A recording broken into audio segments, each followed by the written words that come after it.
All right, Wolfpack, happy Tuesday. Hope you guys had a fantastic Monday, President's Day. If you had the day off, hope you got some relaxation time.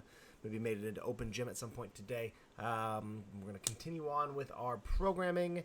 We are going to have some double under practice tomorrow, so we don't often get a ton of time to just kind of slow things down, maybe work with a coach, practice some double unders, not under fatigue in the middle of a workout. So we're just going to spend 10 minutes since we will most likely see some double unders either next week or the following week.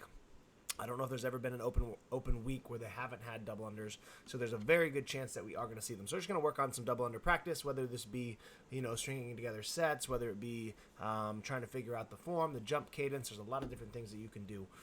So wherever you're at in your double under journey, there's always something to improve on or get better at. So feel free to connect with the coach of the class, let them know where you're at, kind of what you're working towards or want to achieve in the class, and then they can obviously help you out with that. Okay, if you are proficient with them and you can do them relatively well, I just put together a little fatigue work set just to kind of focus on some different shoulder and grip fatigues that we're probably going to see with the double unders that we normally see with the double unders, and then just practice on a tough unbroken set. Okay, so 30-second nose to wall hold. This can be a handstand hold, but we might as well do like a wall walk since we're probably going to see wall walks.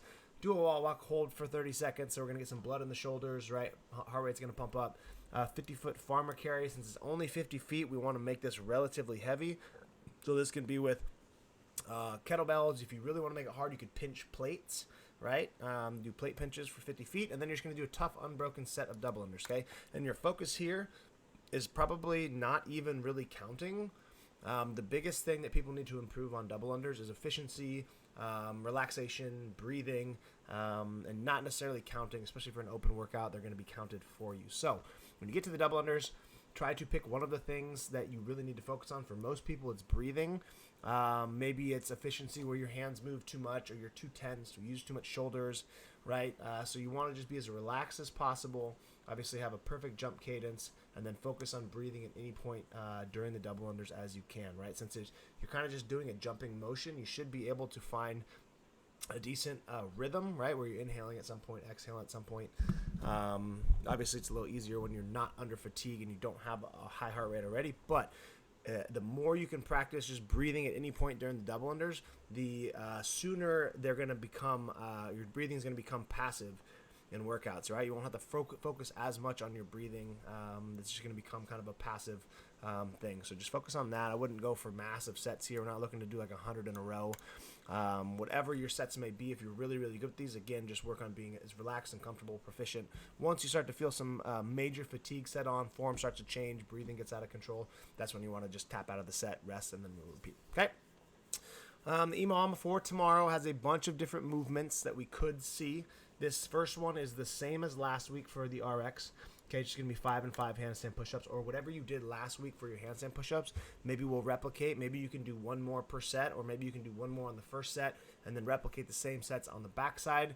But again, this period means you do 5 or whatever rep count you choose for tomorrow, come off the wall, shake it out, and then get back up and try to do the same set again, right? So anytime we have big sets of handstand push-ups, like in the open, there's been 55 in a row, there's been 50 in a row. We have to get comfortable with getting on and off the wall as quick as possible, right? Limiting, walk-away time, limiting time, thinking about how fatigued you are. So this is going to get us a little more comfortable with getting on and off the wall again, just like last week, okay? If you have strict handstand push-ups, you can do a little combination of 10 unbroken and do 5 strict, and then go right into 5 kipping, so we get a little exposure to both, okay? If you do have strict, it wouldn't be a bad idea to do something like this, because they have put strict handstand push-up in the open.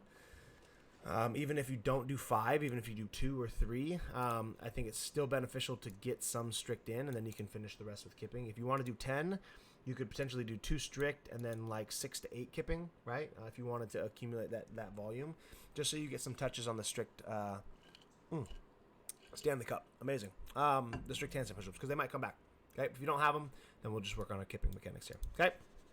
Minute 1, minute 2 is 10 to 12 dumbbell front squats. We want to choose a weight where you can hold it in this front rack position. Okay. Sometimes they'll let us curl them on our shoulders. Sometimes they'll let us put them behind our head. Sometimes they don't. Okay, so in an EMOM like this, we want to practice the most challenging dumbbell front squat position. For most, is just going to be kicking them up into this front rack position. So choose a weight that you can get them there, 1, and 2, do all of these 10 to 12 unbroken. You don't want to be breaking up these sets at all, right? And the focus is breathing on the way down, exhaling on the way up, okay, and just getting some dumbbell front squat variation going, okay? The easiest way to do this is kind of to hang them off the side of the shoulder, and then get your elbows up as much as you can. If that didn't really make sense in the video, just ask your coach and they can demo it. Okay. Minute 3, 200-foot shuttle run. So this is down and back 4 times. Okay, so 50 feet shuttle runs. I usually do 25-foot segments in the open. We're just getting some different shuttle run exposure, right? Bending over and turning is a lot more fatiguing than people think. And if you do, a normal speed run, you're probably going to get these 200 feet done in 30, 40 seconds, something like that. Okay. 2 feet and 1 hand have to pass the line. That is the standard. So run past the line, bend over, and touch it with 1 hand. So 3 points of contact before you run back. Okay, and then the 4th one is just dumbbell step-ups, 15 to 20. Okay, for ladies, if you do 20 unbroken, you're probably somewhere between 25 and 30 seconds for the most part. If you're quick, men, you're looking at 30 to 40 seconds, a little bit higher target, and that's perfectly fine if you can move through them fast.